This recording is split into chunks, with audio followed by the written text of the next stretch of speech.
Homme et fier, le podcast pour ceux qui croient qu'on peut être un homme, sans dominer, sans s'excuser.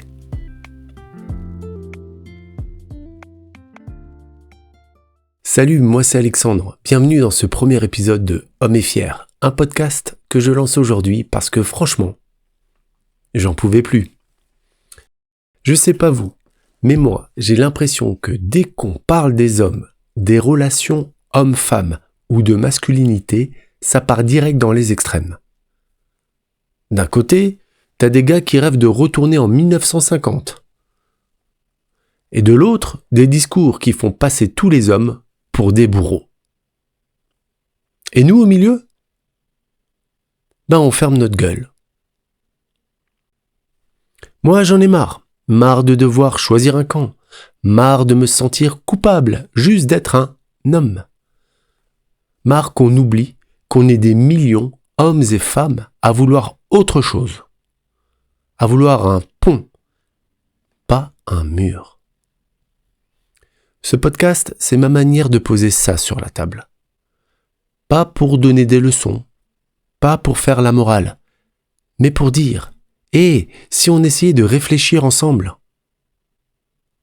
Et si on redonnait un sens positif à ce mot masculin, sans nostalgie, sans regret et surtout sans guerre des sexes. Dans cet épisode, je vais poser les bases. Parce que la question elle est simple et en même temps énorme. C'est quoi être un homme en 2025 ? Vous avez la réponse ? Moi non plus. Mais j'ai envie qu'on creuse ensemble. Vous êtes prêts ? Allez, on y va. Alors voilà ce que je vois autour de moi.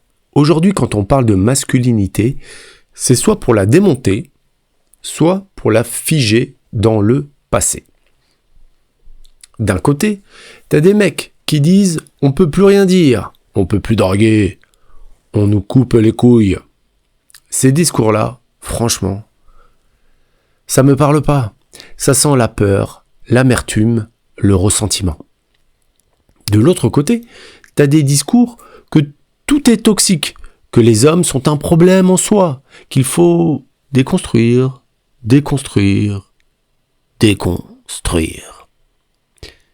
Et au bout d'un moment, tu te dis, mais je reconstruis quoi, moi ?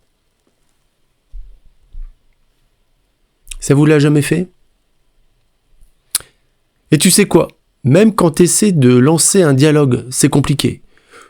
Tu veux une anecdote ? J'ai créé un compte Instagram pour ce podcast. Et bim, direct restreint. Considéré comme potentiellement dangereux. Juste parce que je veux parler des hommes. Même les algorithmes flippent quand tu veux ouvrir la discussion. C'est dire si le sujet est piégé. Au milieu de tout ça, il y a nous. Toi, moi, des millions de gars, mais aussi des millions de femmes qui aimeraient juste qu'on arrête de s'opposer, qu'on puisse parler, se comprendre, avancer ensemble. Mais ça fait pas le buzz. Ça fait pas de clash sur Twitter. Ça crie pas assez fort pour les médias. Du coup, cette voix-là, on l'entend jamais. Résultat, tu te retrouves à douter de tout. À pas oser dire ce que tu ressens, à avoir peur de dire une connerie, te sentir coupable sans même savoir pourquoi. Moi j'ai eu cette impression plein de fois, comme si j'étais bloqué entre deux camps, et que dans les deux cas, j'étais perdant. Et ce que je trouve le plus triste, c'est que ça finit par nous éloigner des femmes. Alors qu'on devrait être alliés, partenaires, complémentaires. Mais au lieu de ça, on se regarde de travers, on se méfie, on se jauge. Et moi je me dis, mais jusqu'à quand ? Combien de temps on va rester dans ce climat de méfiance et de caricature ? Et ce climat-là, cette polarisation, c'est pas juste des débats d'intello ou des clashs sur les réseaux. Non, ça a de vraies conséquences.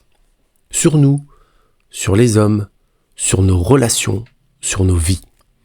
D'abord, ça nous empêche de parler. Parce que quand tu sais que tu vas forcément te prendre une étiquette dans la gueule, tu te tais. Tu fermes ta bouche, tu planques tes doutes, tes blessures, tes émotions. Ensuite, ça crée de la peur. Peur de dire un mot de travers, peur de mal faire, peur d'être vu comme un macho si tu affirmes un truc, ou comme un faible si tu ouvres ton cœur. Et petit à petit, ça t'isole.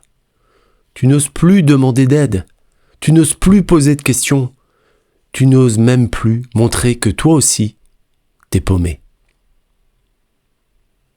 Et ça, c'est dangereux, parce que derrière ce silence, il y a de la solitude. Derrière cette solitude, il y a de la souffrance. Et parfois, derrière cette souffrance, il y a des drames. En France, 3/4 des suicides sont des hommes. Chaque jour, près de 20 hommes mettent fin à leur jour. Et pourtant, on en parle si peu. On est moins nombreux à consulter, moins nombreux à demander de l'aide, mais plus nombreux à en mourir. Ça, c'est pas un détail, c'est un signal d'alarme. Et le pire, c'est que pendant qu'on se replie, le dialogue avec les femmes se coupe. Alors qu'au fond, on veut la même chose, se comprendre, s'aimer, se respecter. Mais à force de s'accuser, de se méfier, de se caricaturer, on construit des murs au lieu de ponts. Et moi, je crois vraiment qu'on vaut mieux que ça. Pas vous ?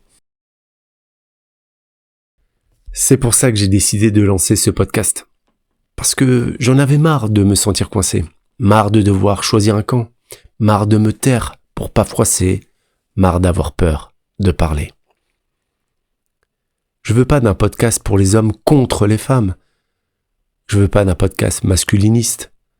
Je veux pas d'un podcast culpabilisant. Je veux un espace où on peut poser les choses, se poser des questions et chercher ensemble. Parce que moi, je crois qu'on peut être fier d'être un homme, sans écraser personne. Je crois qu'on peut affirmer une masculinité sans nostalgie d'un passé où les rôles étaient figés, mais sans non plus tout rejeter. J'ai envie qu'on se dise « Ah ok, aujourd'hui, avec nos contradictions, nos doutes, nos envies, comment on avance ? Comment on construit avec les femmes ? Pas contre elles. » Ce podcast, c'est ma réponse. C'est une invitation à réfléchir, à dialoguer, à s'écouter, à se dire qu'il y a autre chose entre les extrêmes. Et si tu écoutes là, maintenant, et que ça te parle, merci. Ça veut dire qu'on est déjà plus seul. Merci d'avoir écouté jusqu'ici. Si t'es encore là, c'est que quelque part, toi aussi, t'as envie de chercher cette voie du milieu. Dans le prochain épisode, on ira plus loin sur un sujet qui me touche énormément. Les émotions des hommes. Pourquoi on nous a appris à les cacher, à les taire, et comment ça nous bouffe de l'intérieur. En attendant, si cet épisode t'a parlé, si t'as envie qu'on continue cette réflexion ensemble, je t'invite à t'abonner, à partager et à m'envoyer tes réactions. Parce que ce podcast, je veux pas juste qu'il soit ma voix, je veux qu'il soit notre espace. Allez, à très vite, et d'ici là, prends soin de toi.